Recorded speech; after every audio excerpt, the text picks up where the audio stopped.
நல்ல பழுத்த வாழைப்பழம் நான் 5 எடுத்திருக்கேன். 1/2 கப்பு கருப்பட்டி எடுத்திருக்கேன்.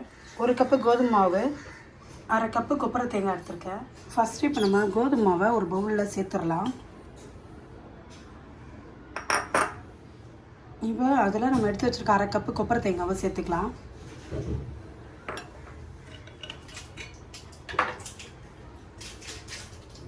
இப்போ இதில் கொஞ்சமாக தண்ணி சேர்த்துக்கோங்க.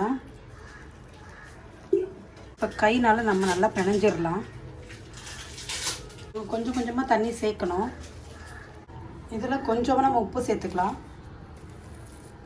இந்த மாவு கூட நீங்கள் கொஞ்சமாக உப்பு சேர்த்துக்கோங்க.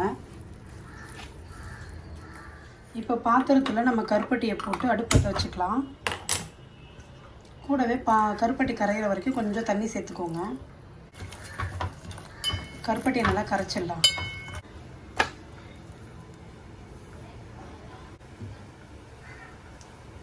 நம்ம எடுத்து வச்சுருந்த வாழைப்பழத்தை எல்லாம் சேர்த்து இதை நல்லா பிணைஞ்சிடலாம். ஸ்மேஷர் இருந்தால் கூட நீங்கள் ஸ்மேஷரில் கூட இந்த மாதிரி வாழைப்பழத்தை நல்லா நீங்கள் ஸ்மேஷ் பண்ணிவிட்டு நீங்கள் கோதுமை மாவில் சேர்த்துக்கலாம். நல்ல கெட்டியான மாவு பதத்தை கொண்டு வந்தாச்சு. இப்போ கருப்பட்டியும் நல்லா கரைஞ்சி தண்ணியாக இருக்குது பாருங்கள்.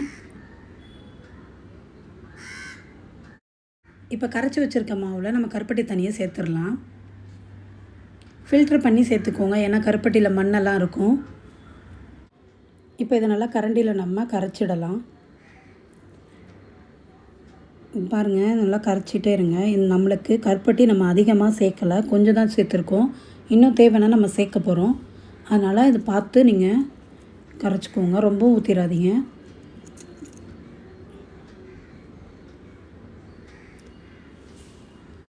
இப்போ பேலன்ஸ் இருக்க கருப்பட்டி தண்ணியை நான் ஃபுல்லாக சேர்த்துடுறேன். இப்போ பார்த்தீங்கன்னா எவ்வளோ மண் வந்திருக்கு பாருங்கள். இப்போ நம்ம இதை கிண்டிடலாம். நம்ம பணியாரத்துக்கு கொஞ்சம் திக்காக தான் இருக்கணும். ஸோ இதை நல்லா நம்ம மிக்ஸ் பண்ணிடலாம். இந்த மாதிரி நல்லா அடித்து விட்டுக்கோங்க. உங்களுக்கு தேவைன்னா இதில் ஏலக்காய் தூள் கூட சேர்த்துக்கோங்க. இப்போ பணியாரம் ஊற்ற மாவு ரெடி ஆயிடுச்சு. வாங்க பார்க்க. இப்போ பணியார சட்டியை ஹீட் பண்ணிடலாம். பனியார சட்டி ஹீட் ஆகிடுச்சு. இப்போ நம்ம கொஞ்சமாக நெய் சேர்த்துக்கலாம். எல்லா குழியிலையும் சேர்த்துக்கோங்க. இப்போ நம்ம கரைச்சி வச்சுருக்க மாவை குழியில் சேர்த்து பனியாரம் சுட ஆரம்பிச்சிடலாம். இப்போ எல்லா குழியும் ஃபில் பண்ண ஆரம்பிச்சிடலாம். கூட கொஞ்சம் நெய் சேர்த்துக்கோங்க. இப்போ பார்த்திங்கன்னா ஒரு 5 நிமிஷம் நம்ம அப்படியே விட்டுட்டோம் மீடியம் ஃப்ளேம்லேயே. இப்போ ஒரு பக்கம் நல்லாவே வெந்திருக்கு. இதே மாதிரி எல்லாத்தையும் திருப்பி போட்டுக்கலாம். இப்போ பார்த்திங்கன்னா எல்லா சைடும் நல்லா வெந்திருக்கு.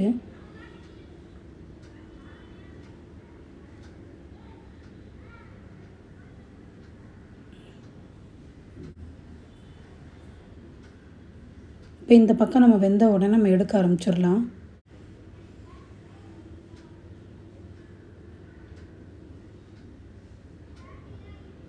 இப்போ 2 பக்கமும் நல்லா வெந்துருச்சு. இப்போ எடுத்துடலாம். அவ்வளவுதான், நம்ம கோதுமை வாழைப்பழம் பணியாரம் ரெடி ஆகிடுச்சு. இந்த வீடியோ பிடிச்சிருந்துச்சுன்னா மறக்காமல் லைக், ஷேர் மற்றும் சப்ஸ்கிரைப் பண்ணிக்கோங்க. பக்கத்தில் இருக்க பெல் ஐக்கான் கிளிக் பண்ணிக்கோங்க.